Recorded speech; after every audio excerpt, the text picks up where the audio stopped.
Welcome back, everybody, to the Roaming Viking podcast. Some announcements before we get into the podcast with Graveyard from the Season of Fear. I've decided to only do the Monday morning live stream for YouTube only. I want to keep the podcast for interviews. Sorry I haven't been able to get out with any more interviews lately. It's been kind of rough finding people who want to be on the podcast who either would be willing to use their names or even to use an alias. It's just because of the political climate we're in, people are just afraid to talk, even about mundane shit like we did today. Also, on not September. God damn, it is September. On October 1st, I will be doing a end of month live stream on YouTube. So make sure you subscribe to YouTube for updates on that. It will be on the podcast because I want to do an end of month thing every month for this podcast, just to recap everything. Keep people informed on what's going on, and to, just recap what happened this month and try and put my own little spin on it. Also, at the end of the recap of the month, I will be doing a live Q&A, or you guys can send me the questions you want to ask me at Twitter and Facebook at Roaming Viking. Before I forget, I am in the process of creating a website. It should be up within the next 3 weeks. I will keep you all updated on Facebook and Twitter on when that will be coming out. So, like I said, today's podcast is with my buddy Graveyard from the band Season of Fear. It is a local metal band. It was a really fun podcast. It started off a little rough. But we got into it about maybe 30 minutes in. Start to smooth out. All right, so Graveyard from Season of Fear. All right, Graveyard. How have you been, buddy? Not too bad. Really? All right, it's been forever since I've been in the local music scene. I mean, at least, 3 years since me and you were with A New Disorder? Approximately, yeah. Yeah. Dude, what's been up with that? Scene's been mostly up and down. Depending on the venue, a lot of has changed. Mm-hmm. It used to be a lot of these venues would do like straight door sales, and now a lot of them are ticket sales, and that might be due because a lot of these places are getting handed down to next generations and new management skills. Okay. Yeah. Okay. So oh damn. Any new talent on the scene? There's a lot of younger crews coming up. It doesn't seem like they have an idea as to where they want to go yet. Okay. I've seen a few good bands that have come up and seem to disappear. Okay. All right. Can you tell a little about your new band? Current band I'm with it right now is Season of Fear. It's kind of a mixture of old school metal with a lot of newer metal today. Mm-hmm. A lot of people tend to compare us to like a little Slayer-ish with some maybe early Sepultura. Okay. So, I mean, how long have you guys been around? The group's been around, I think, sometime early 90s. Oh, shit. And I've had different members, or different variations of the group put together, but two of the members have been basically the same. Same. Okay. I recently joined these guys, I believe, just last year around the same time. Around the same time? Oh, wow. I mean, how many gigs have you played with them in? So far, 2. 2? Yeah, I know I missed the last one. Sorry about that. I believe it was at Dick's or no. Dick's Halfway In. No, it was the one before that. Fishhead. Fishhead, yeah.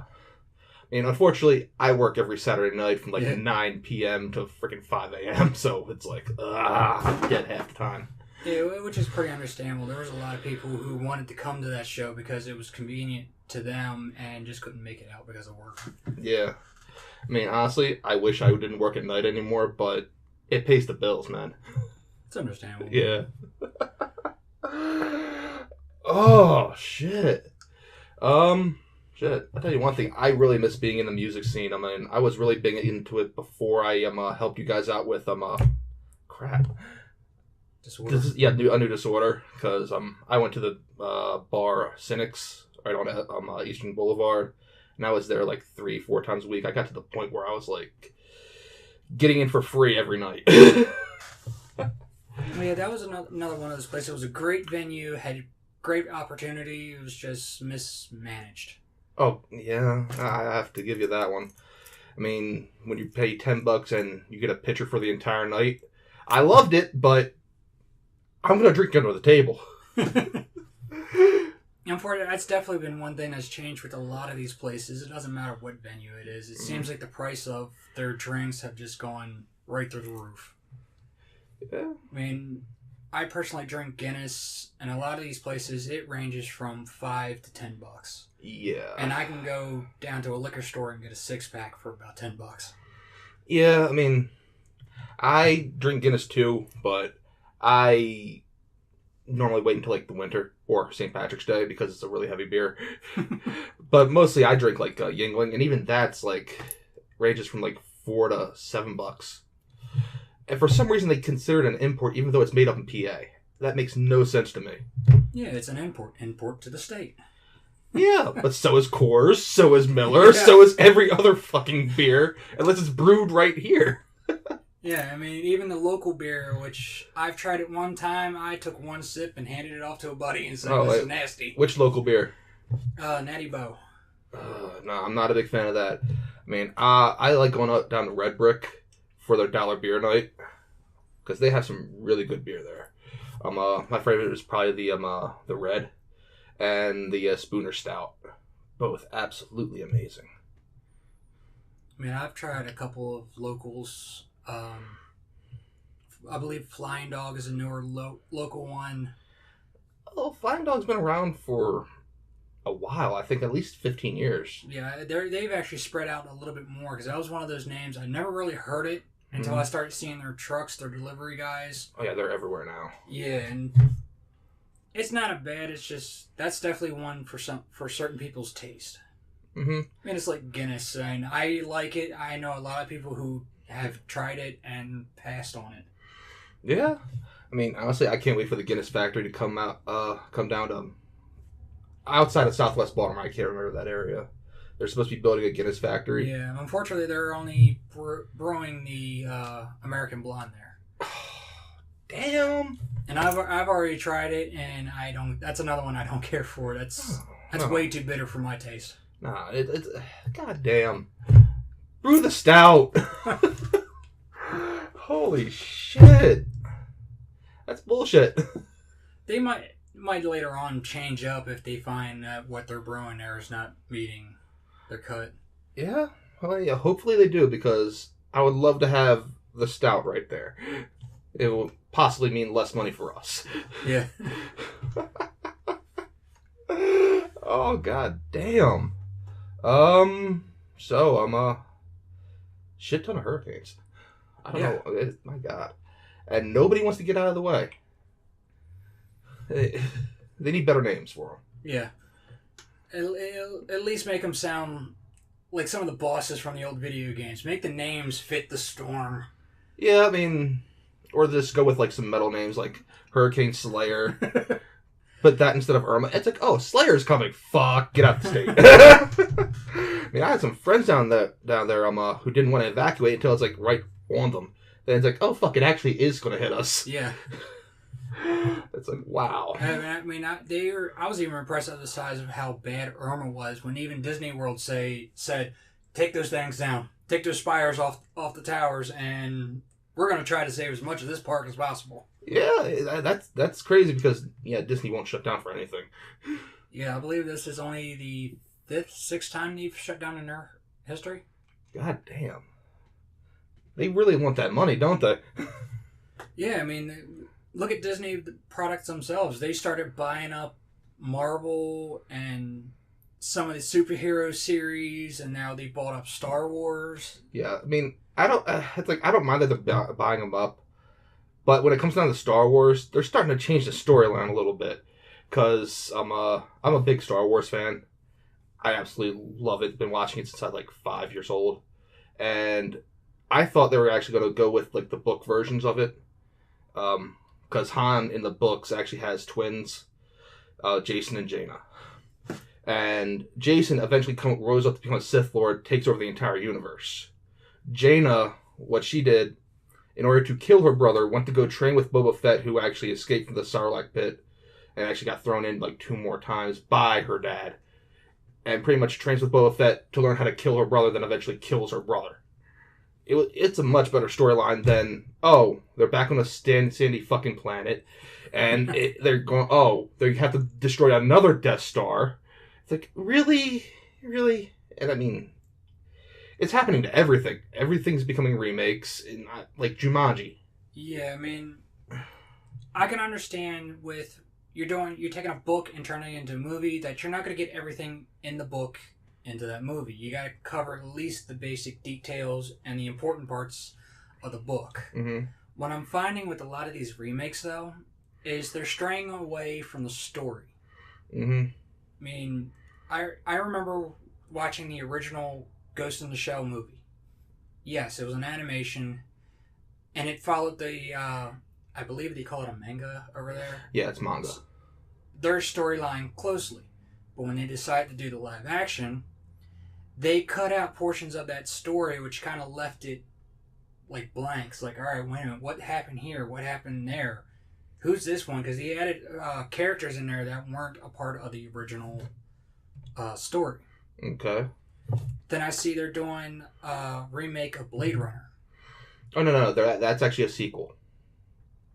Because they actually have Harrison Ford in there, and they've actually said it was a sequel to the original Blade Runner. Which leads to another problem with doing that, is you have a huge time span between when that came out and when they're putting this out. Yeah. And especially if you're a younger fan who are going to see these movies and not knowing that there's another original movie, how do you fill in what happened then to here? Your guess is as good as mine. And I don't know. I mean, I still have yet to see the original Blade Runner. I haven't seen a lot of movies, unfortunately. Yeah. And it's like the recent one, It. I saw the original TV movie, and I've actually read the book. Yeah. The original stayed close to the book. I've seen the recent one recently, and I didn't really care for it. It just seemed, in a way, too comical for what the original was. Okay. And I find with a lot of these movies, they take advantage of the fact, yes, the effects, the acting, the cameras from when the originals were made weren't exactly the best, but they were good for the times that they were made. Mm-hmm. And they're putting too much into the effects, let alone the storyline. Okay.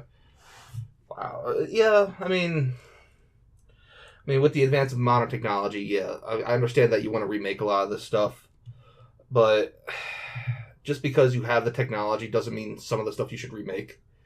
I mean, there's just some classics you're never going to touch. Yeah, I mean, I did not want them to touch Jumanji. Unfortunately, they're touching it. I mean, and why put The Rock in it? I mean, I love The Rock. He's a decent actor, but he doesn't have to be in every little thing. Especially if it has a Disney name on it. I mean, almost his last few films had a Disney name slapped on it. Yeah.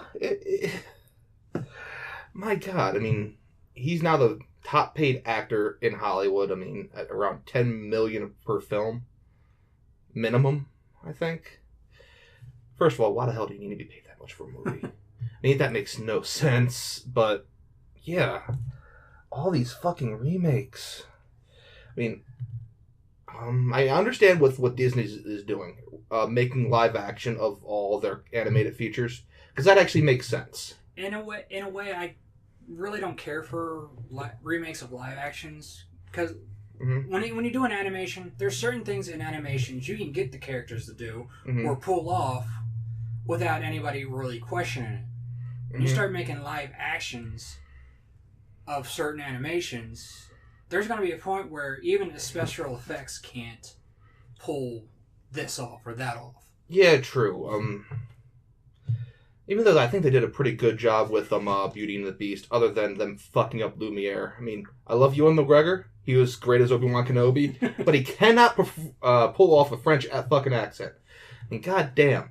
It's obviously a Scotsman doing a French accent. It was insane. Just as bad as getting Sean Connery to do 007. Actually, that makes more sense. I mean, because at least it's within the British Isles. Yeah.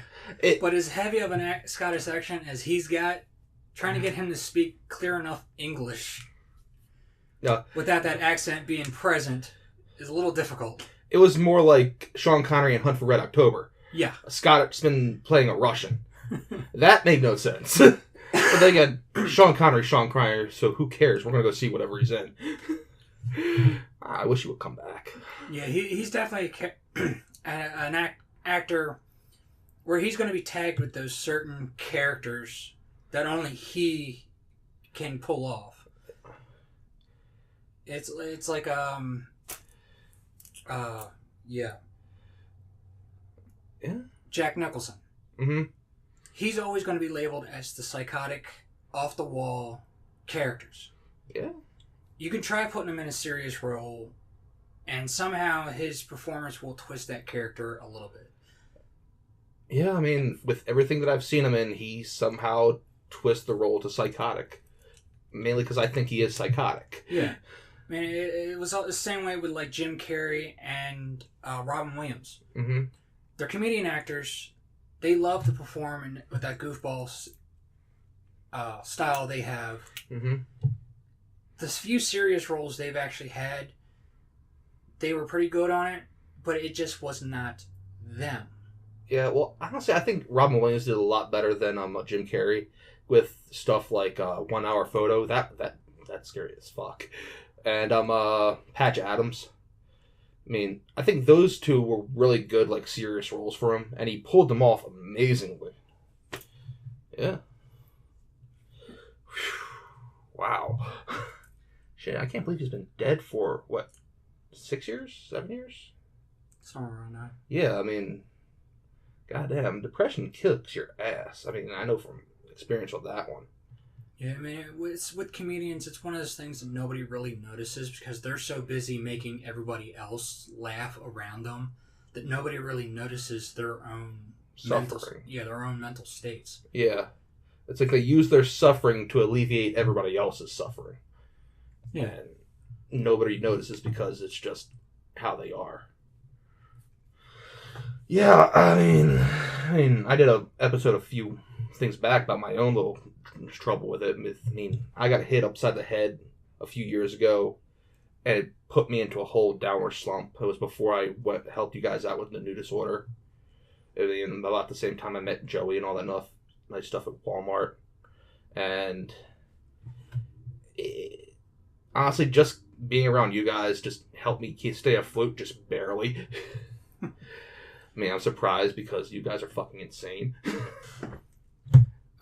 Fortunately, out of the group, I was probably the more stable of the bunch. Actually, yeah, you were. Actually, I mean, I had my own moments of insanity, but that was just me being me. Yeah. Yeah, let's not get into that right now. I mean, don't out any dirty laundry on this. Yeah. Because there's a lot of dirty laundry. Yeah, that was a lot of what I heard from them was long before I came into the picture. Yeah, I mean, I feel bad that Joey lost his drum set in the flooding of his basement, but really, I don't think you guys would have made it that far, even though you guys were really good. Just because I think eventually there will be infighting and all that kind of stuff. Right. I mean, And it seems like, especially when you're dealing with bands that have relatives within them, Mm-hmm. it always seems like there's eventually going to be trouble. I've seen quite a few bands who, together, they're good. Mm-hmm. What you don't see behind the stage is them going at each other's throat. Yeah. Yeah, also, I mean, drugs happens to put a thing into it. I mean, my uncle was a part of this band called Nemesis back in the early 90s. And they were about to get signed by the same label that Slayer was under. And, like, a week before they were about to sign the contract, it's like they broke apart because, like, two members were on coke and they got so strung out. It's like fuck the deal. I mean, it sucks. I mean, unfortunately, with the music industry, no matter what level you're on, local or national, international, drugs plays a part of it. Yeah, I never understood how. I mean, yeah, I know there's a connection between being a musician and drugs, Mm-hmm. but a lot of people assume that you automatically become a musician, you automatically do drugs. And I've never followed that. Yeah. I've never, I'm not a drug user. I've seen a lot of people use it, and I've seen the after effects of what they've done. Not to say it hasn't produced. I mean, look at a lot of the bands that came out of the 90s. They've had a lot of great hits come out during that time, and most of those guys were heavy pot smokers. Yeah. I mean, or you could look at, like, Nikki Sixx from Motley Crue. 2 overdoses from heroin. I mean, that's where Kickstart My Heart came from, with 2 shots of adrenaline being pumped into his heart because the paramedic was a Motley Crue fan. It's like, no, you're not fucking dying today. Right. Yeah, I mean, drug addiction is a pain in the ass. I mean, I saw one of my friends actually overdose. He overdosed, like, when I got there. It's like, oh, fuck, oh, fuck, oh, fuck. And then I had a cousin who overdosed 4 times. I know some friends who have died from overdoses. It's terrible, especially in this fucking state. Yeah, I mean, especially when they're coming out with stronger shit. Yeah, I mean, especially with fentanyl. I mean, it's, 100 times more potent than heroin? Or somewhere in that range? Yeah, I mean, and even down in Florida, they have this thing called crocodile. Oh, that the zombie drug? It's more than just that. I mean, what they don't tell you, a lot of these media tell you, is it not only turns you into a zombie, but it literally, wherever you stick it in at, wherever you decide to poke yourself with it, it eats away at your flesh. I mean, they got people down there who have bones exposed because their addiction to this stuff has become so bad that it eats away their flesh, their muscle, their tissues, and leaving nothing behind. God damn. I mean, don't drug dealers realize that they need their users to stay alive so they can make more money? I mean, that's what you need. You need a constant supply of people so you can make more money. You don't want them to die off on you. Not really. They figure if they have somebody who dies on a new product or something they're testing out, that's going to get around to every one of their clients who say, hey, this must be some good shit. Give me some of that. Still makes no sense. I mean, even from the user's perspective. I mean, goddamn. I mean, you can't figure, if you're already doing drugs to begin with, your intelligence levels is not exactly up there to begin with. Good point. Then again, I can't say that. I mean, where systems set up, I find that how is weed a more dangerous drug than cocaine? But I've seen, with especially pot smokers, I've seen both ends of the spectrum. Mm-hmm. I've seen them where somebody who has a good intelligence, sober, you give them a few hits and they become complete dumbasses. Mm-hmm. And I've seen a case where one guy, not really bright enough to do basic elementary school math, you give him a few hits and he's doing shit from college level. Yeah? I mean, I know that's how I'm when I smoke pot. Even though I normally just smoke it just to help me go to sleep. I think if they do a little bit more study on that to find out what exactly it is, mm-hmm. They know that THC is what gets you high. Yeah. But what is it exactly in there that can cause these effects? Yeah. I think they ought to do more studies on. Yeah, like what specific cannabinoids are in that affect the different neural... goddamn, I can't talk today. Yeah, but you get what I'm saying with this. It's like there's 300 different cannabinoids, that C word, and each one affects different parts of the brain. I mean, I know CBC, which is another part of weed. There's CBC and THC. CBC essentially is like the actual medical portion, which is most of what like medical stuff is made out of with the weed community, and that's what I normally smoke to like help me fall asleep, for anxiety and stuff like that. I mean, I've actually smoked and not gotten high when I do that. Now I also have stuff that's like THC laced. It's like I am high as a kite, and I see the universe. That's interesting. Yeah, then you got those that tend to take it to the whole new level with this new stuff, DAP or shit. Oh, dabbing. Oh, motherfuck. That's like, I believe... That's extremely concentrated stuff, right? That's like 50 times more powerful than just smoking it. It's like, I might try it. I'm not gonna lie. But I don't feel like buying it because that's expensive, at least around here. I've seen somebody who I've known for a long time who's a constant weed smoker. I mean, he wakes up in the morning and lights one up. Mm-hmm. And he'll light one up maybe 4 or 6 hours at a time. Yeah. And try it one time and go, nope, this shit ain't for me. Yeah. Now, personally, what I like is edibles. I mean, certain kinds of edibles. Because some of them are just a little bit too potent. Like, there's this stuff out on the West Coast called Stars of Death. And they're 500 milligrams of THC per gummy bear. Mm. They will take you to the moon and farther. and just, my God.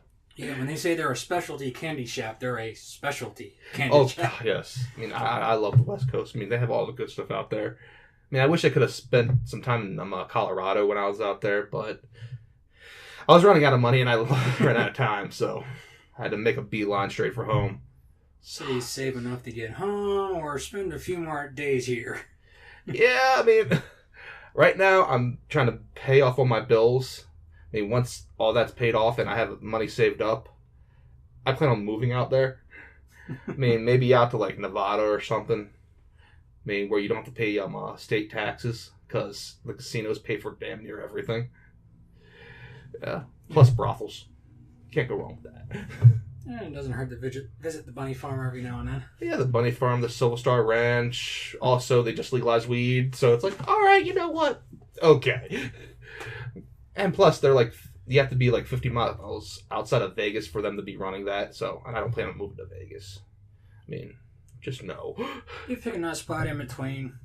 A few minutes this way, a few minutes that way. Yeah. I mean, I plan on being close enough to Vegas because I still want to do this. And admit it, there's a lot of people in Vegas. And who knows? Maybe a few celebrities get on this. I don't know. Wow. Shit. I mean, yeah. I mean, it's sad that weed and heroin are on the same schedule drug. I mean, I'd much rather deal with a weed smoker than a dope user. Yeah. Yeah, working downtown, I've had to deal with quite a few working and chasing out. Mm-hmm. I mean, I don't know how many times I've come to work and somebody's broken in and stolen half our materials or stolen our tools, or they've ripped out what we've already done. Yeah, rip out all the copper and yeah. I mean, do you have any stories about that? I got quite a few. Where do you want to start? Just pick out the most interesting one. Also, can you move a little closer to the mic? Yeah. All right. Yeah, man, I got ones from chasing a guy down the street with an axe.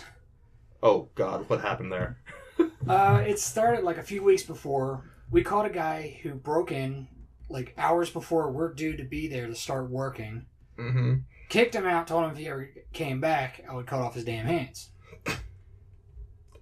Shows up a couple weeks later, he's broken in again. Mm-hmm. And I have what's called a bush axe. Mm-hmm. And it's like a scythe-looking axe. Okay. I think I know what you're talking about. And I used to use it a lot for demolition. It's one of those tools where I can dig into something, I can pry it. And I grab this thing. He sees me holding this thing. He bolts out the front door. I bolt out behind him. Run past my boss, who's just coming in. He's screaming my name. He's like, wait a minute, I'll come back in a minute. Spent about 10 minutes chasing this guy down the street before I lost him somewhere. And come strolling back up, dragging the axe behind me. He's like, did you get him? No, I lost him. Holy shit.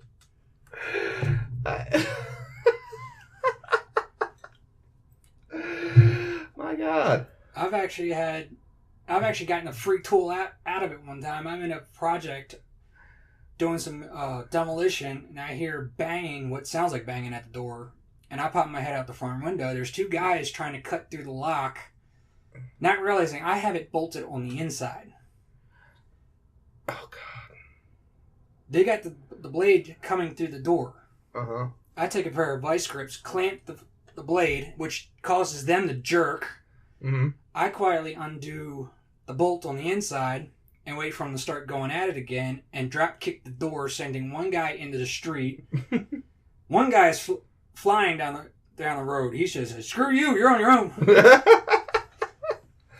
I am. I mean, the most I've ever had to deal with my working mean was when I was up a Byright on Bel Air Road.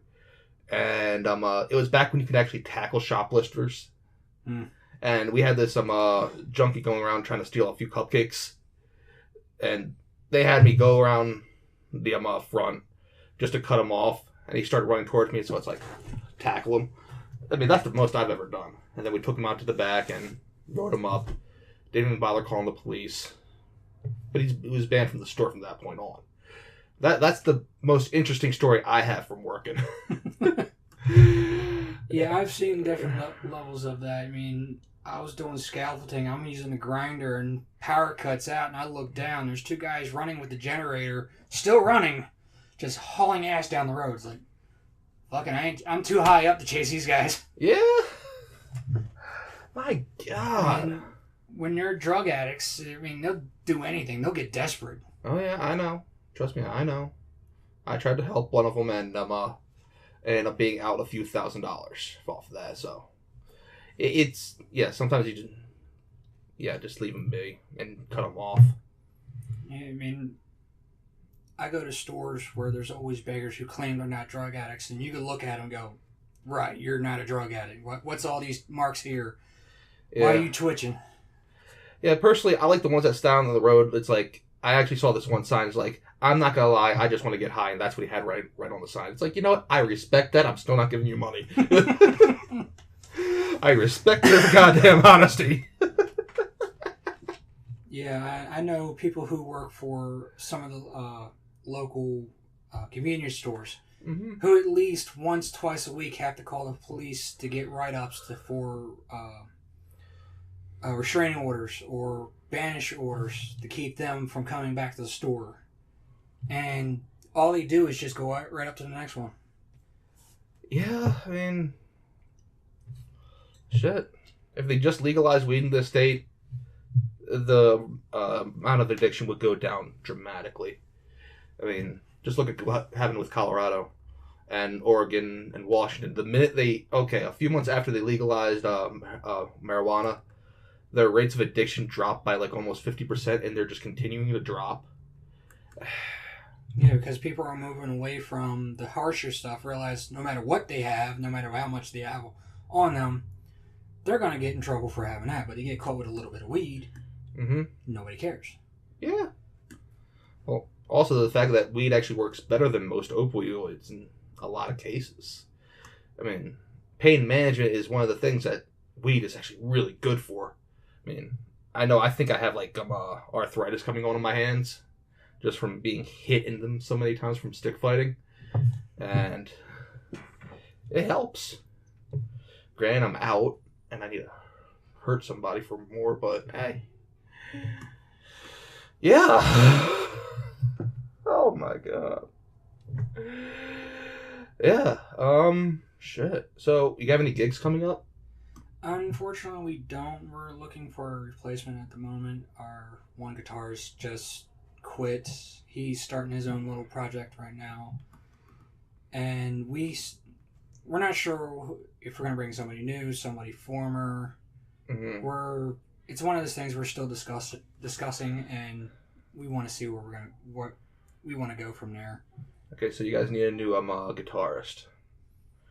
Yeah, preferably metal background or rock background. Yeah. Okay. Wow. I mean, yeah. I mean, shouldn't have too hard of a time. I mean, because Baltimore is a big music city. I mean, it's surprising with everything else that's going wrong with it, but music is not one of them. Music is one of the things we actually have. Yeah, I mean, finding a guitarist is actually not hard. They're a dime a dozen. Yeah. It's usually finding a bass player and a drummer who's not built up so many other projects to want to take the job. Yeah, true. Yeah, I mean, because everybody wants to learn guitar. Nobody really... Well, okay, I'm not going to say nobody wants to learn drums. But they don't... There's not many good drummers. Yeah, and most of the ones that are good have 2-3 projects going at the same time. Yeah. I mean, my current drummer not only has us he's playing with, he's got a band up in PA that he plays with. God damn. That's a haul. Well, that's where he lives, so. Okay, well, it's a haul here then. Yeah. God damn. Well, drummers are a hot commodity, so yeah. Yeah, and most of my past drummers were doing 2-3 bands at a time. Mm-hmm. And you get one who's dedicated enough, they can handle that load. I mean, I saw one drummer, when I was back as a roadie, play 3 times in one night because he was a member of all 3 bands performing that night. Holy shit. Well, he didn't have to leave the stage. He didn't have to break anything down. Yeah? Like, holy crap. He must have been tired after that. That or he's one of those freaks that can just do anything. Meanwhile, he's out back doing a little speed. I need a little help. Give me a minute. I'm ready. I'm ready. This is how it goes. Shit, wrong band. Oh yeah, this one. All right. Oh my god. But I gotta admit, drummers are definitely dedicated. I mean, this is going back when I was a roadie. I actually saw one local band whose drummer, he's playing along. I'm actually off side of the stage getting the band I was roadieing for, getting ready to get them on stage. And I started hearing, I look around to see what the hell it is, and it's their drummer puking his ass off, still keeping time, still keeping rhythm, and not missing a single thing. It's like, holy shit. That's impressive right there. Puking while playing. I mean, I've never heard that one before. It doesn't surprise me at all. Yeah, apparently it doesn't help that he's got some kind of health problem, so ideally he probably shouldn't be playing drums, or at least metal drums, with his condition. It's like, alright, that's what you want to do. Yeah, to each their own. Yeah. Wow. Oh, so, I mean, how can people find you? Find the band? We have a website. It's seasonoffear.com. We also have a Facebook page. I believe it's Facebook/Season of Fear. You should be able to just do a general search in the Facebook page, in the Facebook app, and we should come up. Okay. So that's how people can find you if they want to come out and see you when you find a new guitarist. I mean, hopefully you find one soon, and hopefully it's on a night I have off, like maybe a Friday or something. Because I work like every Saturday. I don't think I'm ever going to get off that day. Right. Ever. Sucks. I mean, because I'm the breakdown guy at my job, and I break down the truck for everything to go out. And, yeah, they want me there at like 9 p.m. And it's not a bad job because everybody leaves me alone. But at the same time, it can be a rough job, especially when I have like a 1,500-piece truck and most of it's canned goods. I get a workout. Yeah, I mean,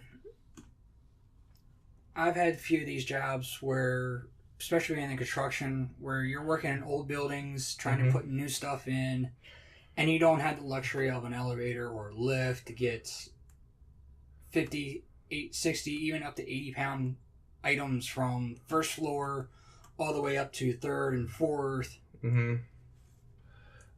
That has to be a pain in the ass. Yeah, I mean, one of the first projects I started on, this is back, I was maybe 17. Mm-hmm. We're adding a fourth floor to an existing building. They dropped cinder blocks off out front, and average cinder blocks about maybe 25 pounds. That sounds about right. And we got to haul them all the way up to the top in a narrow hallway. And I'm thinking to myself, all right, I'm young, I'm semi-strong. I decided I'm going to carry 4 of these at a time. Oh, God. After about a half hour of this, I realized I'm an idiot.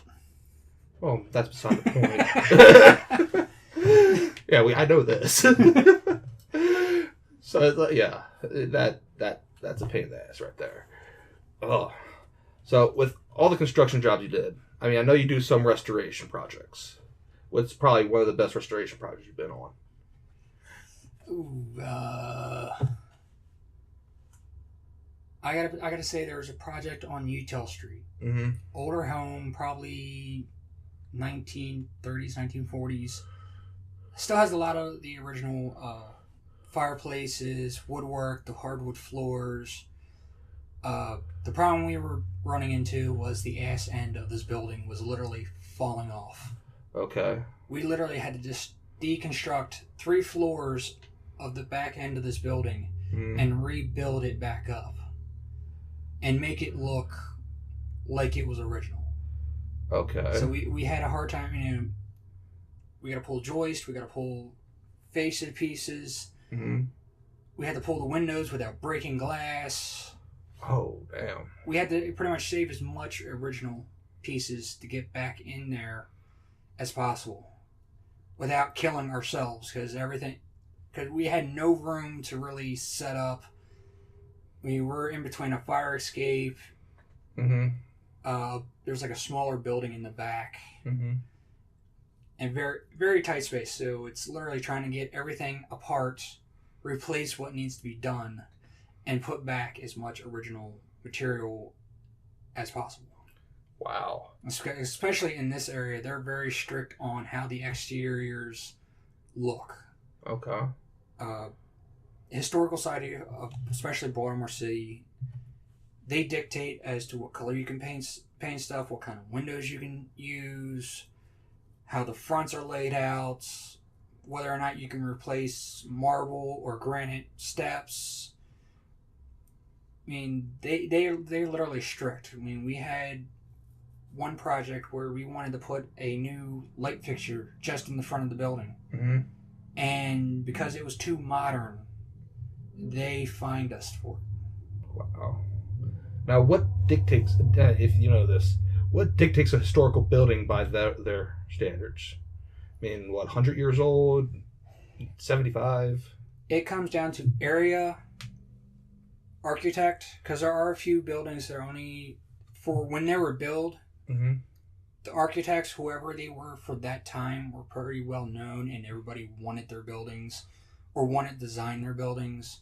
There's a few areas where there's just stories with the area where the reason why they don't change them. I mean, they may be newer buildings or newer styles of buildings, but there's a story behind the area. It comes down to place and how old. I mean, especially the closer you get to Inner Harbor, I believe there was 4 main architects who designed Baltimore City. There may be a few more, but if you ever walk down through downtown area, you'll notice, all right, this block of houses look the same. This block of houses look the same. These over here look the same. It's because they're designed by different architects, but they kind of gave them like, all right, you're in charge of this area. You're going to do this area. You're going to do this area. And you will literally find areas where they'll look the same. I mean, we lucked out on one where the inside had these fancy moldings running around the perimeter of the room, and we had several damages that we couldn't fix. All right. And we found out a couple blocks away, there was another construction company tearing down the exact style of building, and we actually lucked out where we were able to pull sections that we were missing out of there and put them into ours and make it work seamlessly. Wow.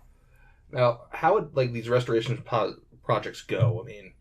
I know each project is different, but on average, what would happen first? And it depends on whose the ownership is. Some of them actually want to do full renovations of the inside of these buildings, and they'll make newer layouts, newer setups. They'll change the fireplace, but because historical society doesn't say what you can do inside, they don't care. Okay, they just care about what's on the outside. Yeah, they want to know. They want the fronts and the backs, depending on what's behind them, to look the same. All right. Then you get the few who actually want to do what's known as a full historical credit, which they get tax credits for not only having a historical accurate front, but the inside has a historical look.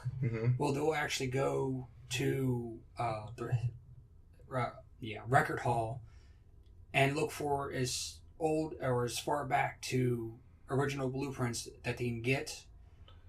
Unfortunately, because of the Great Fire of Baltimore, there's not a lot of original blueprints, so they got to make the best guess or at least figure out what other properties still look like that haven't been touched that much. Okay.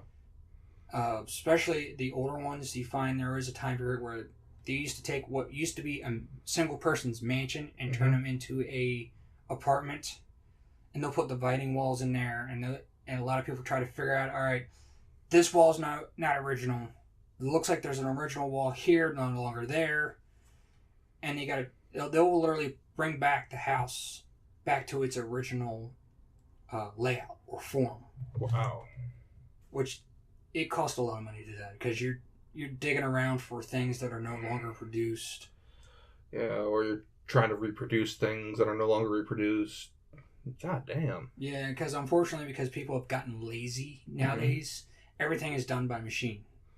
There's very few companies that still hand carve anything. Yeah. It's really one of the biggest fascinations I have with old cemeteries and old graveyards. Because you go in there and the stonework is still hand carved. Oh, yeah. Because nowadays, especially if you go to a newer cemetery, yeah, it's either molds they're pouring cement into, or it's a CNC machine cutting out. Yeah. Cutting out everything. And I know you can see a little bit of a mix at the Parkwood Cemetery off of Taylor, because I've seen some old stuff from like the 1930s there, but then again, you're also seeing a lot of the new stuff that are obviously recent. I like going through there and trying to find all the Masons. It's like, there's a lot in that freaking cemetery. I think last count I did, just from walking around the pathway, I think I counted like 50. I think the best place to look at old stoneworks is in Dundalk. Go through some of the old Jewish cemeteries. Oh, yeah. You'd be surprised how these are like maybe late 1800s, early 1900s. But look at the stonework that's hand carved. You can actually look closely enough and see the chisel marks in a lot of that work. No pun intended. That's literally a dying art.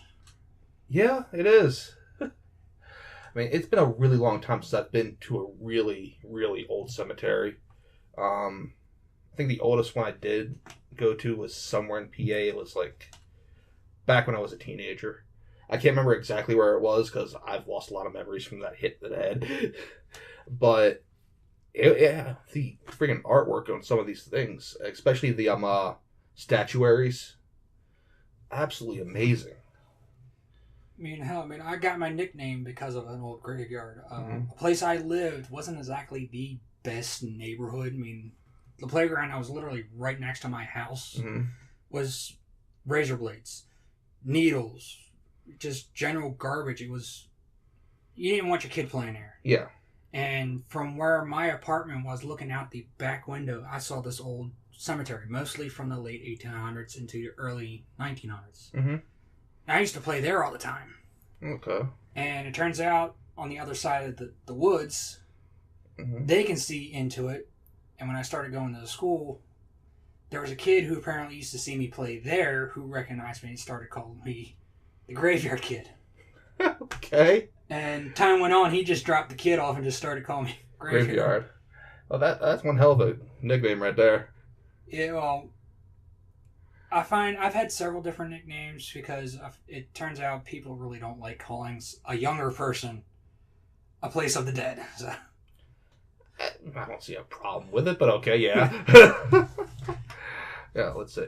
I've went through Bonebreaker. I've went through Cage Bear. I don't know how the fuck I got that one. Somebody just started calling me that. And just like a lot of others. None of them really stuck. I've went through it started with Graveyard.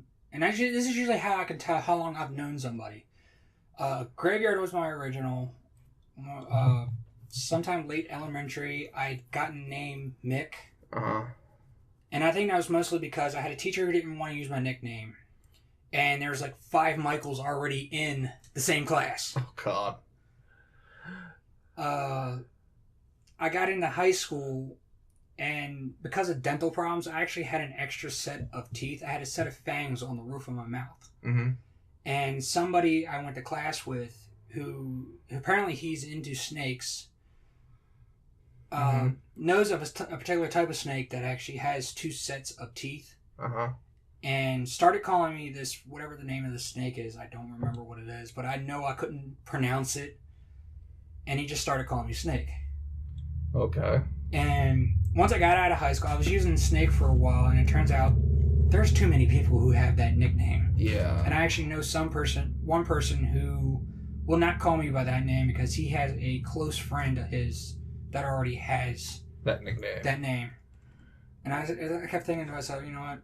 I'm going to go back to my original nickname. Yeah. And I started using that again. Okay. I really wish some of my nicknames would have stuck. Like Bonebreaker. I like that one. I mean, alright?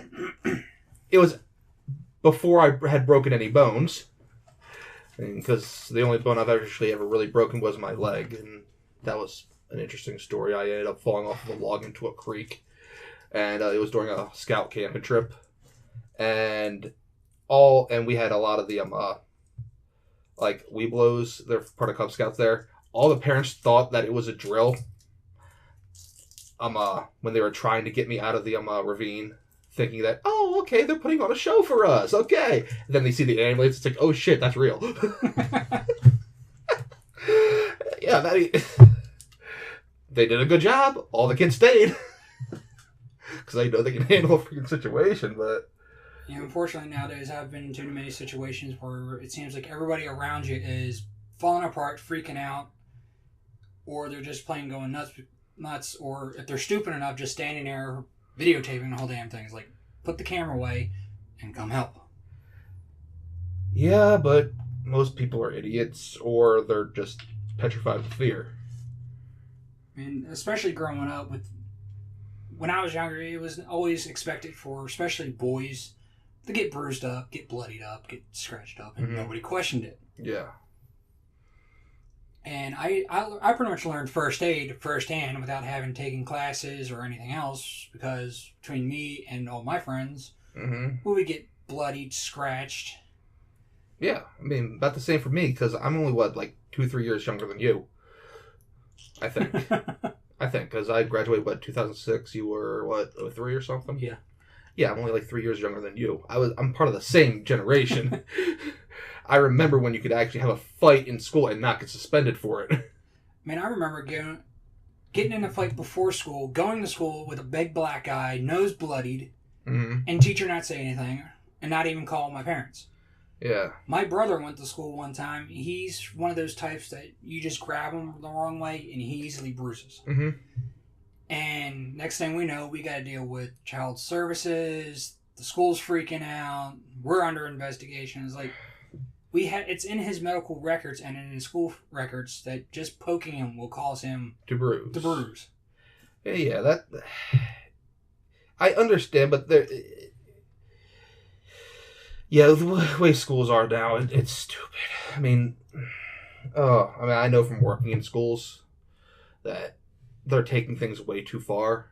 I mean, I understand. It's like you want to investigate everything of actual abuse, and in this day and age, sometimes it's hard to tell.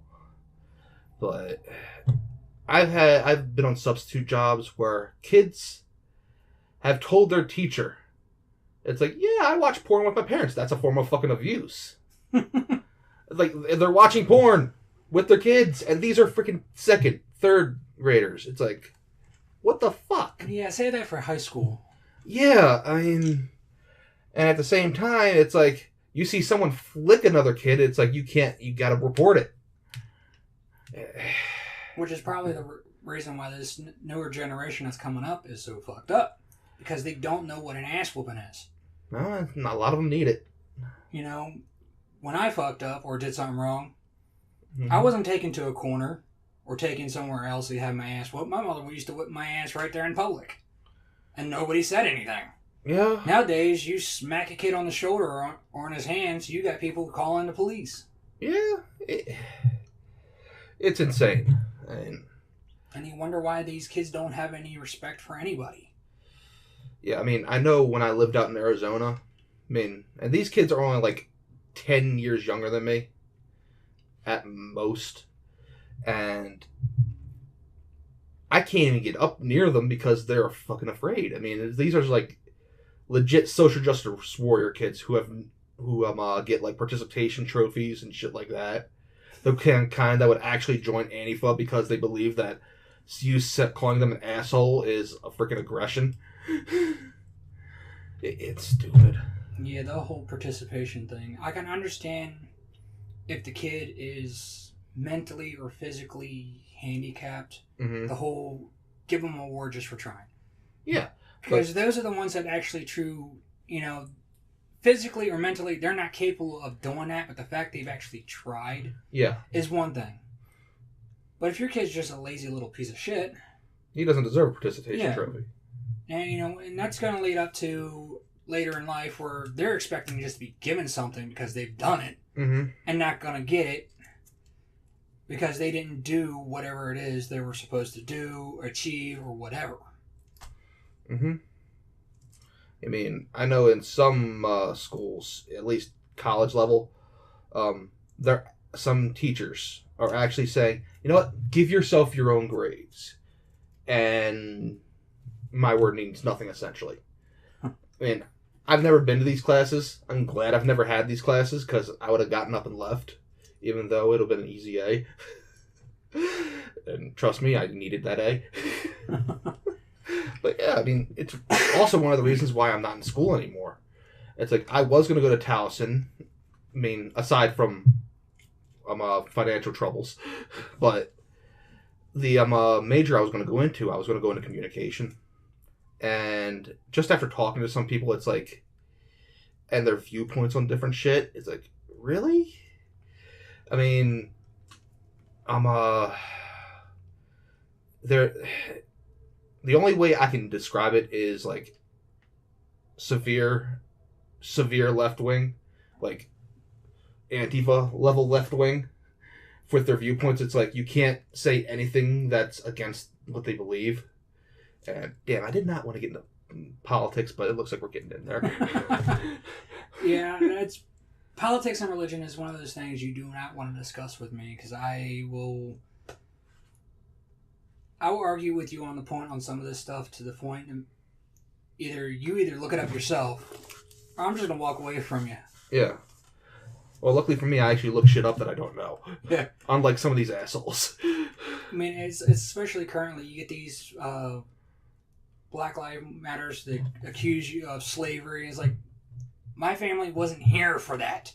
I'm pretty sure your family wasn't here for that. Yeah. I mean, my family's from Ireland. They got here in like the 1930s. So it's like, yeah, a little late on the time frame. And they automatically assume, oh, you're white, you're slave owners. Like, no.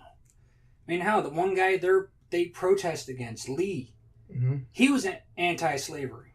Yeah. The only reason he fought for the other side is because he did not want to raise arms against his home state. Yeah. I mean, when it comes down to the Civil War, I mean, it's both states' rights and slavery, because the richer you are, the more in favor you were, and they were the ones who really wanted slavery to stay.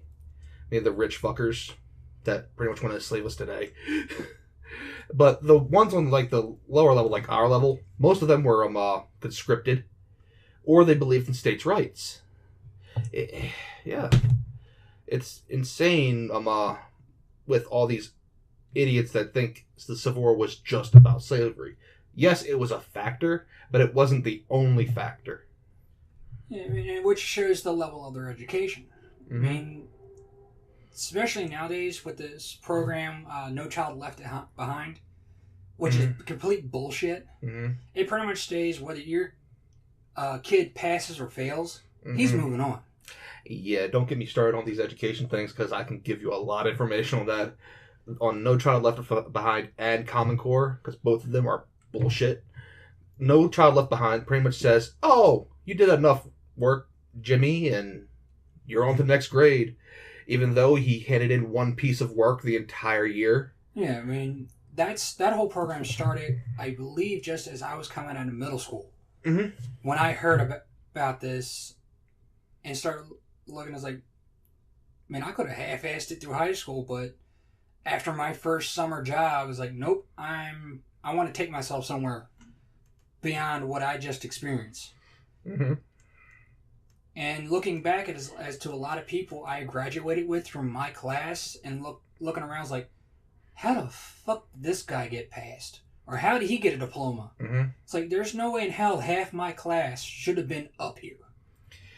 Yeah. I mean, luckily I didn't have to deal with that, because when I went to high school, I went to Curley. And obviously, if you're not going to pass there, you're not going to pass there. Because this is a private high school. But yeah, I mean, luckily they weeded out all the idiots that wouldn't have passed within my freshman year. So yeah. See, where I went to school, I went to two schools. Mm-hmm. I went to Chesapeake High School, and I went to Southeastern Technical High, which is like a Magnum school. Okay. Now, order to stay in there, you got to keep an grade point average of a certain grade. Yeah. If you dip below that in any class, you're gone. Okay. Like how schools should be. Yeah. And yeah, there's a few in there I was kind of questioning, how are they still in this school or in this class? Just seeing them in the class I shared with them, because these were students that came from other schools at the same time. Mm-hmm. I mean, from my school, Chesapeake, Kenwood, Dundalk High, or whatever they're calling it now. I forget. They've changed the names a couple times. Yeah. There's a few of them there. They were coming from different schools, and like I said, order to stay in there, you have to have a certain grade point average. And just seeing it, some of my classmates is like, how are you still here? Yeah. Why are you still here? Yeah. Who are you fucking to stay in this school? Essentially. Yeah, that was from my main school at Chesapeake. There was a girl who pretty much fucked her way through school. Yeah, that's sad right there.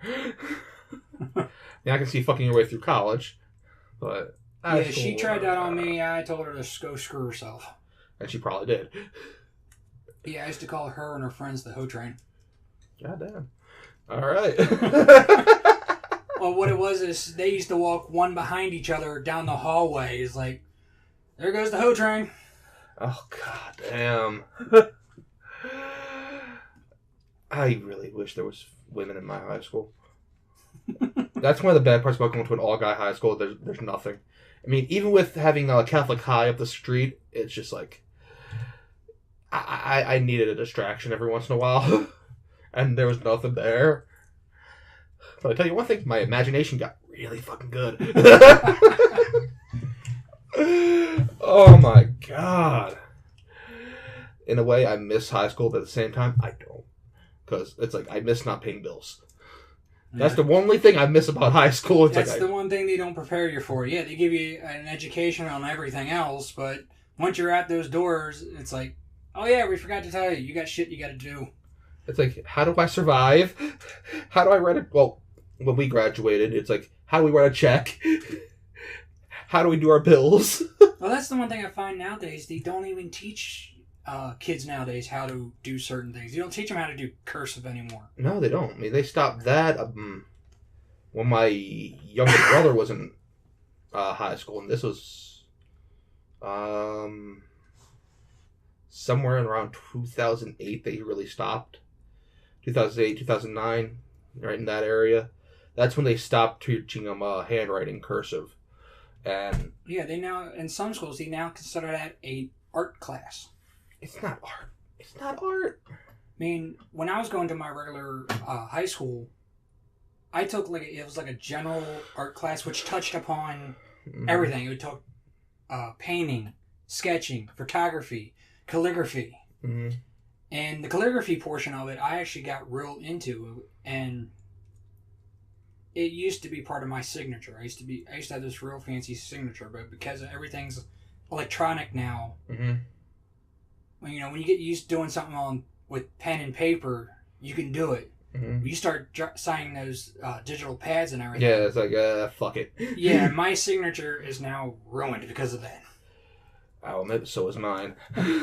Because I actually also used to get into calligraphy. I mean, I used to be able to do like the old English lettering, and I can't do it anymore. I used to have the pens and kits that have all that. I still have books at my house that I used to study from, and used to be able to do quite a bit of that. The Old English, the Roman style, the Grecan style, and it's one of the things is once I got out of high school, I didn't really have a use for it, but besides my signature. Yeah. But because like I said, you start writing on those digital things, it's like, doesn't matter what you do, you can put your finger across there and it'll still pick it up. Yeah. No, it's sad. It's like in most schools, you aren't even learning how to write. It's like everything's on the computer now. It's like they don't want you to know how to use a pencil almost, which is really fucking sad. And because in the real world, you gotta know how to write stuff down with a pad and pencil. I mean, you're not gonna have a computer for everything. What I find even sadder is watching them write, using these abbreviations or these little slang terms. Oh yeah. I don't know how many times a week I have to go back and look something up because somebody's either texting me something or somebody's written something. Going, what the hell does that mean? All right, the Urban Dictionary. Yeah, and what's even worse is the Webster Dictionary is starting to put these into the dictionary as if they're legit words. You're joking with me. No, there's some of them that are legitly there. And I'm sitting there thinking, what millennial fucking dick bitched enough for them to go, all right, we're putting it in the fucking book. Yeah, like which ones are in there? I know the basic ones are in there, like LOL, BRB, some of the original stuff, but some of the newer stuff, the laughing my fucking ass off, like the various slang stuff. It's like, all right, how lazy are we becoming that we don't even use full fucking words? Yeah. I used to have a guy that worked with me who sent me a message with all these little abbreviations and text, and I didn't bother texting him back. And called him up and says, "You want to try that fucking message again in fucking English?" God damn. Oh my god. It's like, I'm so glad I don't text people. I use text only to send. I don't expect to have a full conversation with somebody. I just use text to send information or get information. Okay. Like my boss will call me up, say, "Hey, I need you to do this at this place, or I need you to do this at that place." It's like, all right, send me the address so I don't forget it. Yeah, and then I would and then you just like text done at a specific location, or you just done at the next location. Yeah, the only thing he requires is to make sure you got the message. Is send them an okay. Yeah, I mean honestly, that's what texts were designed for, not for full scale conversations. It's like I hate people that only want to talk through text. It's like, if you want to send me a few things like, hey, meet up here, all right, no problem. But if you want to have a conversation with me, call me. It's like, I was talking with this one girl a few months back. It's like, I suck at in-person conversation unless it's one of this for some strange reason. Yeah, for some reason I'm going to have a conversation here. Wait. No, I'm pretty good at I'm confusing myself. No, it's like we were talking online. It's like, hey, let's meet up and let's just talk. It's like, I'm suggesting public places. It's like, come on. We've been talking for like 3 months. And then it's like, she stops. It's like, delete me on Facebook. It's like, all right, fuck you. It's like, I've lost a few potentially good relationships from that. And it's just like, fuck it. I'm tired. It's like, I actually want to have an in-person conversation. Yeah, the only time I find it acceptable to use text as a form of communication is if the person's mute. Mm-hmm. Or deaf. Yeah, that I'll find acceptable. Yeah. Because that's pretty much their only means of communicating with the world. Yeah, unless you know signing, and not a lot of people know signing anymore. I don't know much of it anymore. I used to use it with my mother. She's partially deaf. And we used to sit there, be on opposite sides of the rooms, having a conversation with other people, and we're sitting there talking back and forth with each other from across the room. Mm-hmm. And because I haven't used it so long, it's one of those things I've tend to forgotten. Yeah, I mean, I can barely do the ABCs now. I mean, I still remember a few, like, give me a drink. Yeah, let's drink.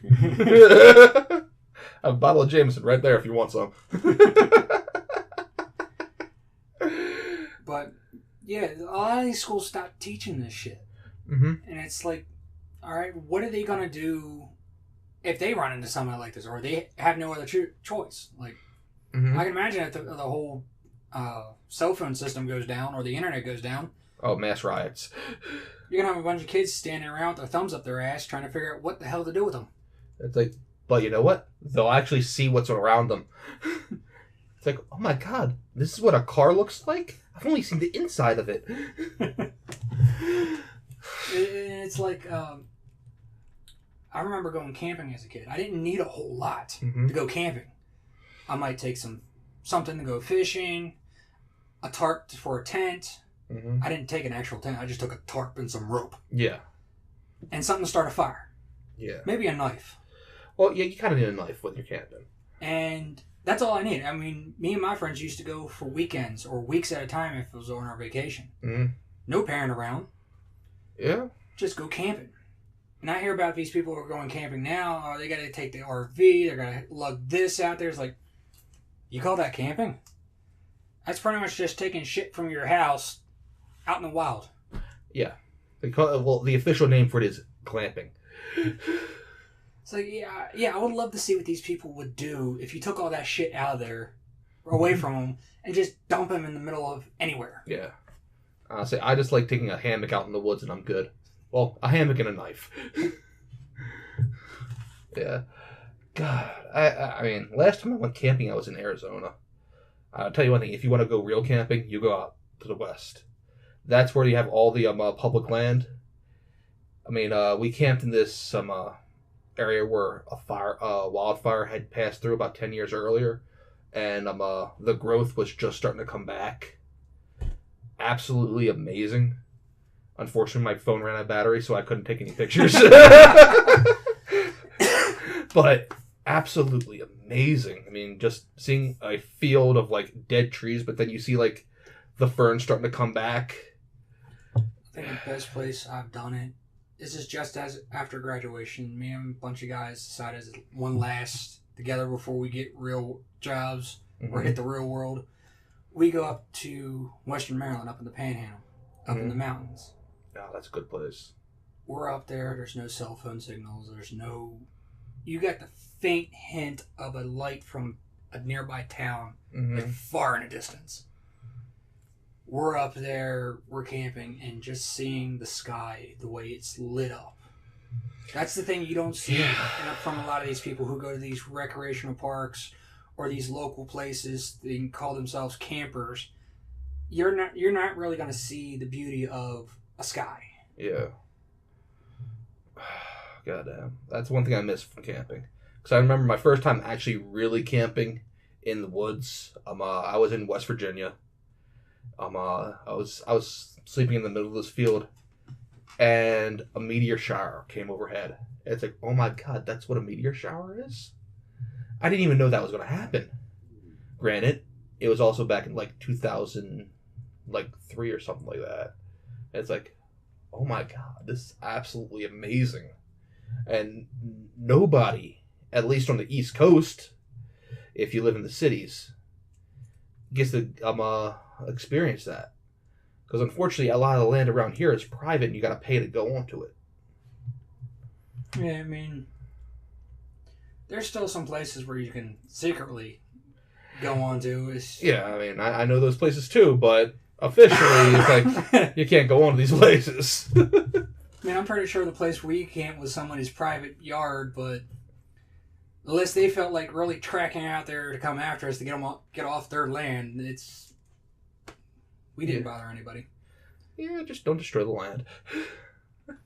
That's definitely one thing that's become a problem is people who just can't go out someplace and do something. Yeah.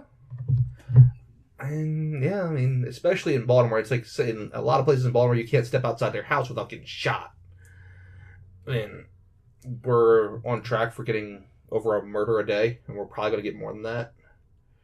And people are talking about Chicago still, even though their population is like 7 times larger than ours. Yeah, we have 300 murders too, but we also only have a population of like, 700,000 in Baltimore City? Roundabout? Yes, more or less. More or less. It's probably less now they're knocking each other off. Yeah. I mean, if it weren't for our hospitals, there'd be a lot higher murder rate. It's one of the perks of having Hopkins and Bayview and Mercy and UB. Yeah. Yeah. There's a reason why our doctors are so fucking good. And what doesn't help is all they're doing is moving the problem from one area of the city to another. Because they're destroying or leveling out these areas, the slums, the abandoned houses, which all they're doing is just taking the problem from here and pushing it somewhere else. Yeah, it's like, I noticed how where some of my family lives out in Overley, it's like when they moved out there back in like 2000-ish, it was a pretty nice neighborhood. It's like we knew that there was some problems like about a mile down the road, but over the years it's like, oh shit, that's a gang sign. Fuck it, and it's like it's almost right on top of them now. They're thinking about moving. I mean, I live in Baltimore County. When I first moved there, when I first bought my house, it was quiet. Mm-hmm. Most you heard from police was their helicopter passing over by because they're stationed at Martin Marietta around the corner from my house. And that's when the most you would hear from them. Mm-hmm. And it seems like more recently, because they're destroying and they're pushing them out of the city, I'm seeing more cop cars in my neighborhood. I'm starting to hear that helicopter hover in my neighborhood. Yeah. And even the last few years, I've had stuff stolen out of my truck. I've had stuff stolen off the porch of my house. Yeah. I mean, you've seen around here, it's actually a pretty nice neighborhood. But I know for a fact there's a Coke house down the street. I know exactly where it is. And it's like I've been slowly hearing like more and more evidence that like shit's about to go down within the next couple of years. It's like, and this has been a really good area for a really long time. And it's sad. Yeah, that's the city's idea of handling the problem is not, let's not solve the situation. Let's just push it somewhere else. Make it somebody else's problem. Oh, yeah. Yeah, Pew, you're doing a wonderful job. Wonderful job. Hate that person. So glad. I mean, I'm glad that I don't live in the city. But at the same time, I would have loved to have voted against her. I mean, I don't like Dixon, but I think she'd be doing a better job than Pew is. Unfortunately, government's one of those things. It's no longer a people's choice. It's become more like a family business. Yeah. You look at the line of government, it's become, all right, his grandfather's up here, his son's here, his son's starting here, and they're just moving up. Yeah, I mean, just look at Bush. I mean, it's like you have Bush 1 in the 90s, Bush 2 in the 2000s, And then you had Jeb, who was trying to go for it. I don't think he wanted to. It's like everything's a dynasty now. It's like, where are the other people? I mean, it has to be more than just Bushes, Clintons, and it's insane. I mean, yeah. I'm sorry, I pushed into politics again. Unfortunately, it's like we live so close to DC, so we're hearing a lot of it from there, and it's like it's on the news constantly, so you're constantly thinking about it. And yeah. Unfortunately, it's not only them; it's the people in general, because people tend to forget when you go to that ballot box. Mm-hmm. You have more than just 2 options on that damn thing. Yeah. I mean, the whole presidential thing. Yeah. We had 5 options to pick from. Mm-hmm. But people only saw 2. Yeah, I mean, I voted third party, but here's the thing. When I went up there, it's like I literally had to toss a coin between the 2 third parties. And I ended up voting for Green just because that's what it landed on. But it's stupid. Say I went with option 5. Write-in? Yeah, literally everybody forgets there's always the write-in. Doesn't matter if it's presidential, mayor, governor, or whatever. That write-in is always on the ballot. You voted for yourself, didn't you? No. I literally wrote in none of the above. Okay. I mean, yes, Trump's a businessman, but you look at his business record, it's really not that impressive. Yeah, it's not. He's better at branding. Hillary is... Personally, something didn't sit right with me. Mm-hmm. There was too much controversy surrounding her. Then you had, I believe he was the Independents, which you actually look at him, the guy was nuts. Wait. Who was Independents? Jason, whatever. I know. Oh, you mean libertarian guy? Yeah, he claimed he time traveled with Obama. Oh no. Wait, what the hell? Yeah, he was on a local radio station. I don't remember this guy. Campaigning, saying, he did time travel. He time traveled with Obama. He'd been to the moon. He camped with Bigfoot. It's like, this guy is nuts. Probably the most qualified. It's like, we've already had one insane person in office. You really need another one? Yeah, I don't remember this guy. I know his name began with a J, but I cannot remember what his name was. Yeah. Then there was another female on there. Yeah, that was the Green Party person. I actually had to look her up to figure out who she was. Mm-hmm. And the fact she really wasn't promoting herself. She didn't do much campaigning outside of her home state, let alone her hometown. And the few political things she's done really weren't that impressive. Mm-hmm. In fact, most of the times when she had stepped out of what office she was in to campaign for another one, she lost. Yeah. I mean, I know she tried running for Massachusetts governor against Romney and got decimated. I can't even think of her name right now. That's the problem, because I didn't know about her until what the hell's her name on Comedy Central?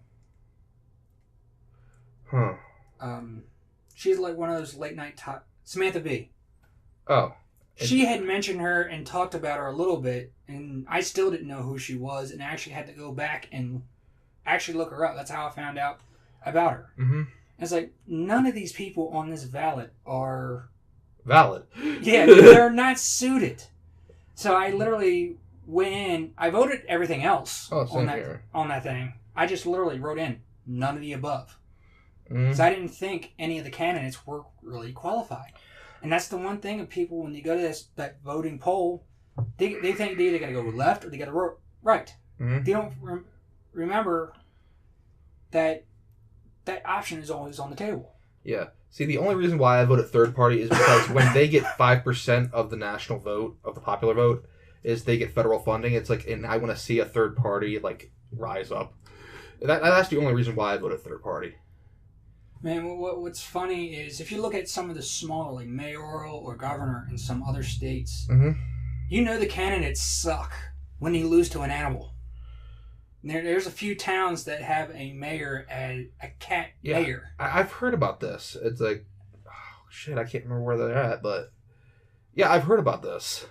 It's like, yeah, how bad the other choices on that ballot suck so bad that people would rather have a dog or a cat in charge of their office. Yeah. I mean, I know there's this one town, I can't remember what state it is, but the town's name is Hell. And they change their mayor every day. I actually know the story behind how they got that name. Okay. And when this town was coming up, they did and finally made the map. They were looking for a name, and they were taking all these votes. And apparently this old cranky guy came up and says, I don't care if you call it Hell. Just pick a name. And he said, we're calling it Hell. It's like, all right. Yeah, but they actually have, like, a different mayor every single day. And, like, all right. It works for them, apparently. Yeah. I mean, the crime rate's down. They don't have to worry about shit. Granted, it's only a town of, like, maybe 2,000. But, yeah. I mean, just because it's called Hell, that's actually on my bucket list to visit. Oh, yeah. According to my grandfather, he's been there. They have a nice little diner. Oh, okay. So it's like, I'm going there. All right. As long as they have a nice little diner, I'm happy. I mean, my supervisor and boss used to live up there, not far. They grew up there. And even he knows where the place is. It's just, yeah, it actually does freeze over every year. Damn. And it's one of the few times you can tell your boss to see you in hell and not get in trouble. Oh, goddamn. Now I want to go there. I just got to figure out what state it's in. Michigan. Michigan? All right, I'm going to Michigan. See, so like I said, that's one of my places on my bucket list I want to go. Okay. There, Salem, Waverly Hills, the actual town that Silent Hill's based on. Okay. I believe it's Kaskaskia or Kaskaskia. I can't remember. I know it's in Pennsylvania. I know it's somewhere there. Oh, there's a lot of creepy stuff in Pennsylvania. I mean, I wouldn't mind going to Waverly Hills. And I really want to go there, actually. I mean, I'm not into horror and stuff like that, but I like physically creepy stuff. It's like, I like the actual, like, real haunted houses, like Waverly Hills. Yeah, I mean, there's... Hell House. There's places a lot of people will find creepy, and I'm just looking at it like it's a piece of art. Oh, God, yeah. Like, I just want to get a painting or a picture or something like this, get it framed, and mount it on my wall. Yeah. I mean, I got a collection of skulls that I have throughout my room, stacked up like they're statues. Like, I got like a little mini skull collection at a museum. Damn. Okay, where the hell did you get these skulls? Or do I want to know? A lot of the time it's just flea market. They're just like, yeah, like figurines. They're little. Those kind of skulls. We're not talking actual human skulls. Not yet. I am working on that though. Okay. I mean, I know you can buy them. I just don't know where. Medical stores. You get lucky every now and then. You might find one on Craigslist. There's a few There's actually websites where you can actually get a full skeleton or a reproduction of a full skeleton. Problem is that they're expensive, and especially amongst the middle community, they go fast. Yeah, I can imagine. When you hear about a small clinic or a small hospital closing down and they got a skeleton, that's usually the first thing that goes. So you have to be right on that. Yeah. Have a friend in these hospitals, like, okay, tell me when you're about to close. Yeah, and they tend they're frowned upon when you start hanging around the morgue. Well, how come I can see you doing that? I can see you doing that. It's like, you done with that? Can I borrow his skull? Maybe a few ribs? Maybe a hand. A few phalanges. I mean, I wouldn't mind getting a full one just to put in the passenger seat in my car so I can use the high occupancy lane on most highways. I mean, I saw this. There's this biker going around this area, and he has a reproduction skeleton tied to the back of his bike that is dressed up like, I'm guessing, his late wife. And he's just driving around with it. It's great. There was a bar downtown somewhere. They used to call it the owner of the place. And he's still wearing like a flannel. He's got a pair of jeans on. still holding this old glass that hasn't been filled. It's collecting dust, and he used to sit at the front of the bar. And apparently, anybody came in, especially if they're regular patrons, would greet to them. Like it was an actual person sitting there. But it's just this, like a 5'6", 5'7" skeleton sitting there. Mm-hmm. And they based everything, like all the events they would do there, they were doing special tributes. They would get this skeleton in on the act. Mm-hmm. And the first time I went there with a buddy who, I guess it was like the anniversary of the bar opening. And apparently somebody made this thing actually move. Wait, what? They apparently rigged it up like a puppet. Oh, God. And had this thing moving around the bar. Even, walking around the bar, serving a few beers. Granted, it's not anything complicated. He probably had, like, some kind of lever or something in the hand that actually picks things up. But they actually had this thing animated, moving around the bar. It's like, I want that. Is he for sale? I was like, no, he's the owner. You can't buy the owner. Oh. Can I rent the owner? And it's like at my house, my mother told me, my mother tells a lot of people who get on her nerves, and if I stop by her where she works, it's like, don't piss him off. His favorite holiday is Halloween, and he'll just add you into the decorations and nobody will know. Oh, God. I'm an old school Halloween type. I go for realism and this actual scare, unlike some of the shit you get at Walmart, Target, and more recently Home Depot and Lowe's, where you this blow up crap. Oh, God. Yeah, I even though I'm not a big fan of like Halloween and horror movies and stuff like that, I do miss the old time decorations where you could actually like dress up as like a werewolf and just sit there, and when the kids come up, you could actually jump up and scare them. Yeah, I actually got in trouble one Halloween because I apparently scared this guy's daughter. Every year I change the theme. I do something so my regular people who come back who do know that they're gonna get scared here know that when they come here they're gonna get scared. Yeah. And one year I decided to go with an open grave. I do fake tombstones, and in front of one of them I took a black bed sheet and folded out a 4x8 opening, so it made it look like it was an open grave. And blacked myself out. I had black jeans, a black hoodie that I was wearing backwards with the eyes cut out, and I had a skeletal mask underneath. And when you get to a certain point on the pathway, I would pull the hood off and roll over and reach down. I scared this little girl. Not enough that she didn't run away, but I scared her. Her father flips out on me. To the point he actually called the cops. Oh, God. Cops showed up, looked at him, and was like, it's Halloween. People are going to get scared. His only question is, did I touch her? It's like, no. Then that's it. Yeah. It's like, oh, God, people are being too much of an idiot. They're being pussified. Pussified, yes, that's the word I was looking for. Oh. Wait, seriously? On Halloween? Yeah. God damn. And like I said, I have a few who do come back every year looking for me. Because they know they're going to get scared. They just don't know how. And I think the one year I didn't do it is my grandfather just died like weeks before, and I didn't really have time to do a proper setup. And a lot of people were asking, it's like, where's the scary guy? Why isn't he doing anything? It's like, just things didn't fall out right. So what ideas do you have for this year?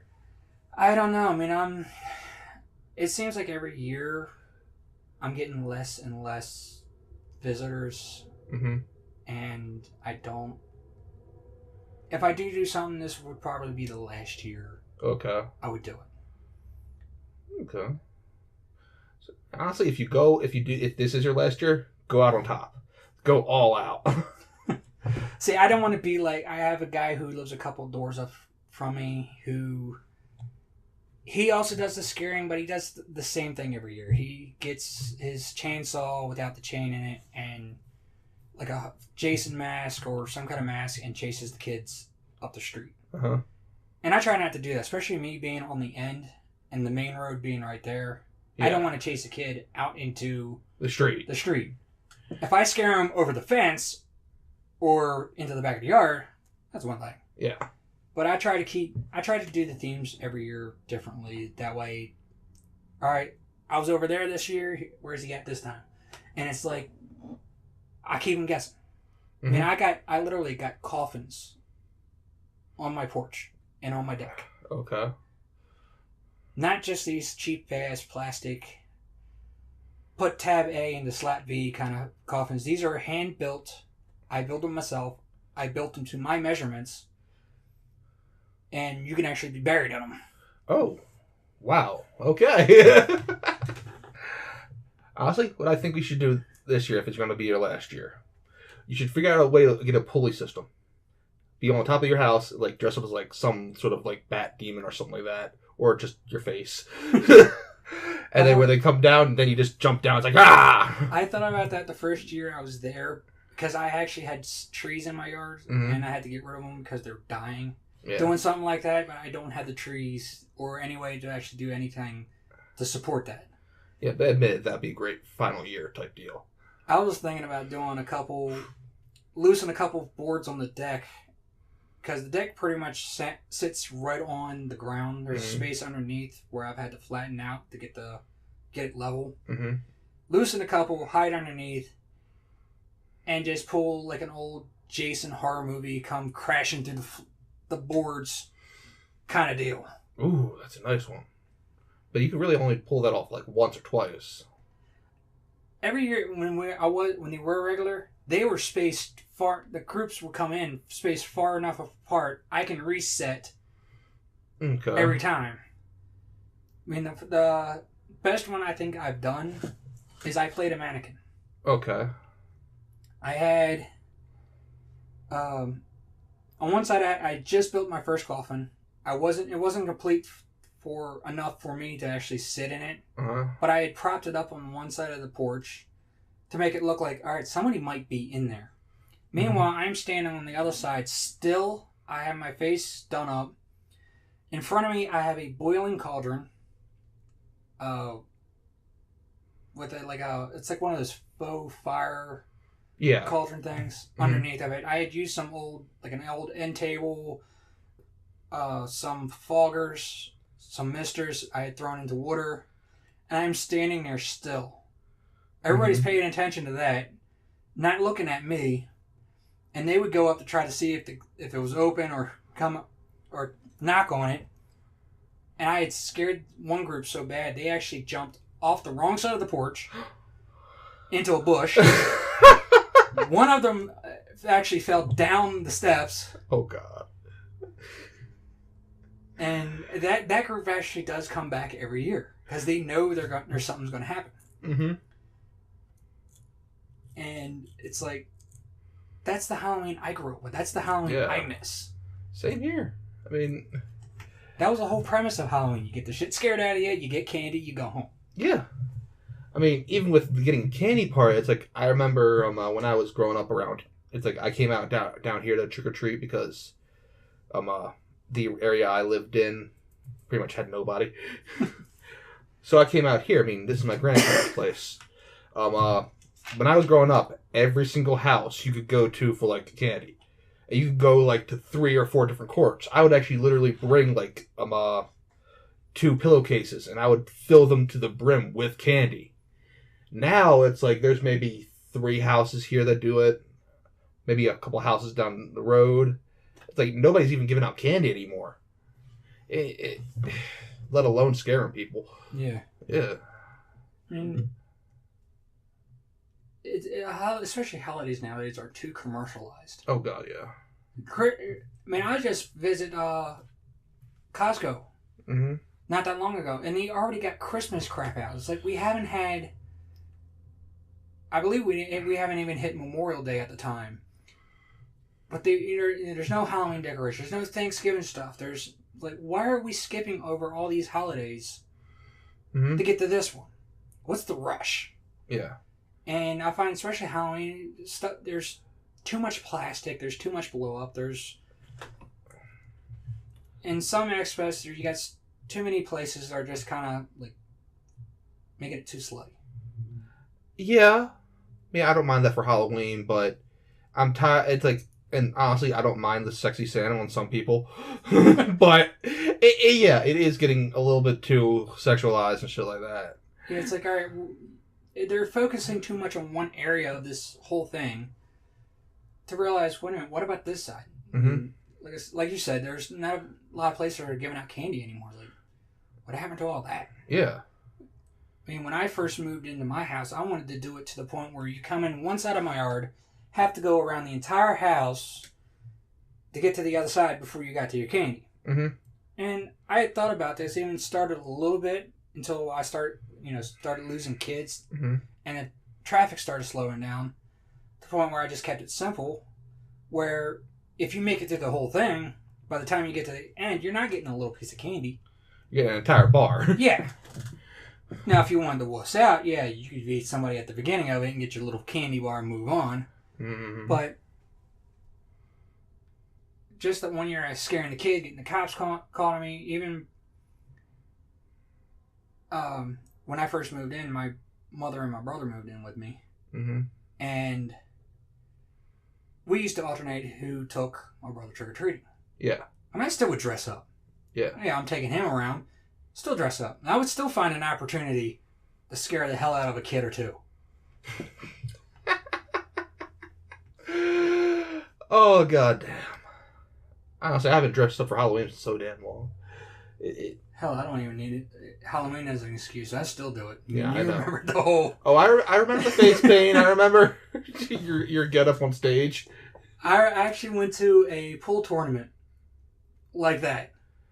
Okay. I got a mix of reactions, but Okay. I still did it. And Did you intimidate your opponents?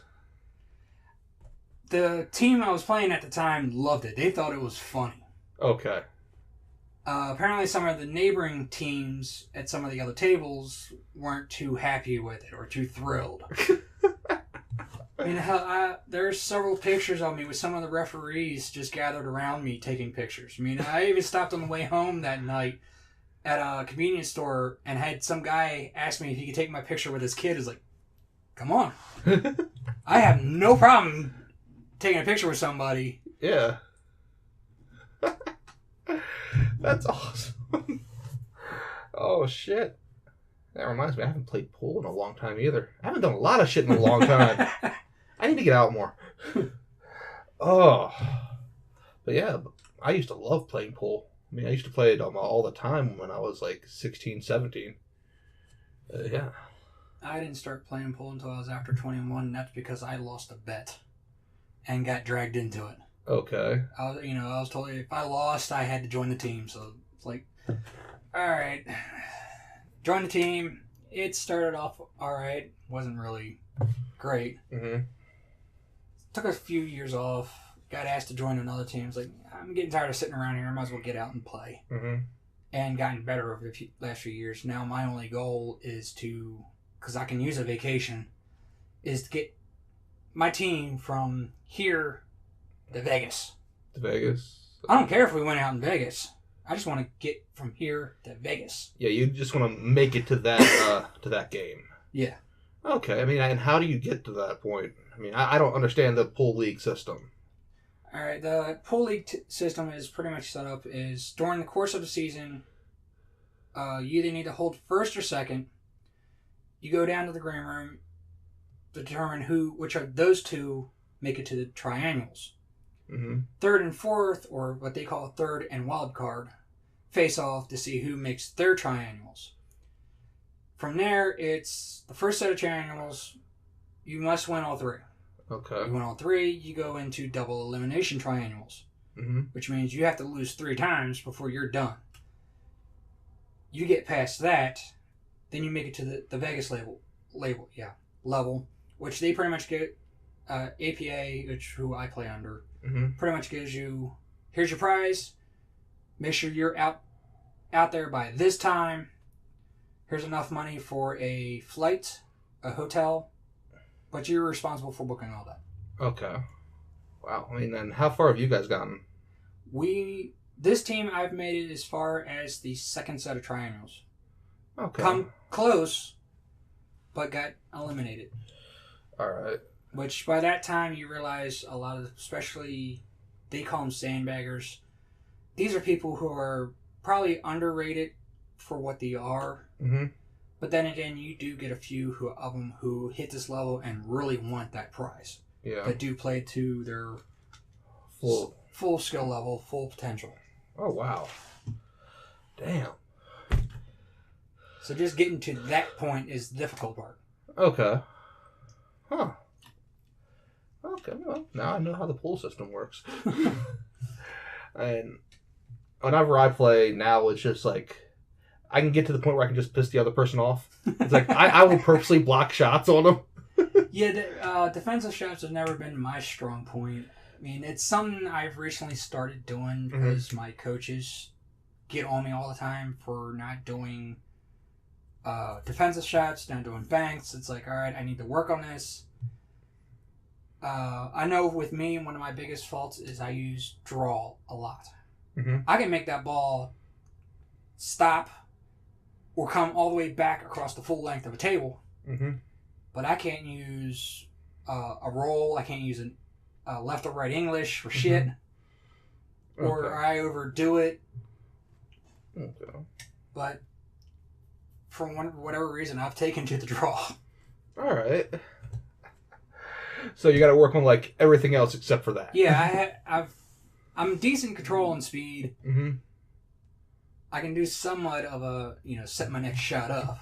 All right. Because I'm not doing a typical 8-ball game. I play 9-ball, which a lot of people find more difficult. Okay.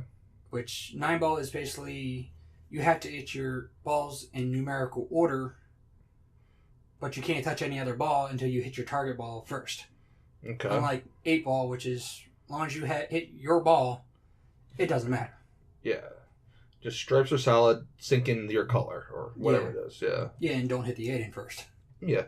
Well, unless you hit it in on the break, right? Yeah. Yeah. Okay. All right, I'm learning more and more every day. Because I used to only play 8-ball. Yeah. Yeah, there's a lot of people who prefer one over the other. Mm-hmm. I started it with 8-ball, and I don't remember how I ended up in 9-ball. Mm-hmm. But I've been playing 9-ball for 8 years. Wow. Roughly, I think. Okay. And I know when I first started, I was what a lot of them call a ball banger. Okay. I would just hit it the hell as hard as I can and hope something would go in. Yeah. And I've gotten a lot better on controlling all that. Mm-hmm. Okay. Now, every now and then, when I don't have much of a shot, I do what a lot of people call fling the bunny. Mm-hmm. You pretty much just hit it as hard as you can and pray something goes. Okay. Goddamn. I mean, I should really go shoot with you sometime because it's like I miss playing. I mean, what areas do you normally play in? I play in an in-house team. It's up at the Red Rooster on Moravia Road, I think it is. Moravia? Huh. I think it's Frankfurt Avenue in Moravia. Frankfurt and Moravia? I know the area. I just don't know the bar. Or is it a bar? Yeah, it's a bar. Okay. It's been there for years. It used to be a club underneath of it. I believe it was called Feathers. Makes sense, being Red Rooster. Yeah. It's like at 8 tables. Okay. I play normally on Sunday nights it's like a total of 6 teams. Mm-hmm. Session to session, it might change. We might have 7 one year. One session, 8. We had 9, I believe, the beginning of this year. Okay. And it's pretty much we just face the same teams week after week. Okay, until someone goes on to the triannuals, just like that. Yeah. Yeah, and then you just go from different venue to venue. No, the tournaments are held in one location in Dundalk at the Green Room, or some people might still know it as the Sports 2000. Okay, yeah, that place. If you're familiar with it, it's next to North Point Flea Market. Yeah, I know where it is. And that's pretty much you just go from one table to another table to this table to that table. Mm-hmm. And You just play whatever team you're up against. Okay. All right. Oh, damn. Oh, shit. We're almost at 2 hours. It's been a fun 2 hours. But I also need to hurry up and record the intro and outro and all that nice stuff and then get ready to work. Goddamn, I hate Saturdays nights. So, can you let everybody know where they can find your band? Real quick. We're at Facebook /Season of Fear. We're also at seasonoffear.com. Mm-hmm. We try to post as often as we can as to what shows are coming up and anything we have planned. Okay, and if you happen to be a guitarist, go ahead and contact you in the Maryland, D.C., Virginia area. Roughly, yes. We try to keep a little closer. We're Yeah. kind of to the Essex Middle River. Yeah. I mean, if you're willing to travel that far, Yeah. like I said, our drummer comes from PA. Yeah. So, All right, well, thanks for doing this, Graveyard. no problem. All right, everybody, that was a fun podcast with Graveyard from Season of Fear. If you have any more questions about the podcast, please. I can't speak right now. All right, if you want to contact me, you can contact me on Facebook and Twitter at Roaming Viking or Instagram at The Roaming Viking. And if you want to find out any more about the band Season of Fear, you can find them on Facebook at Season of Fear. You can also find them at their website, seasonoffear.com. Thanks, and until next time.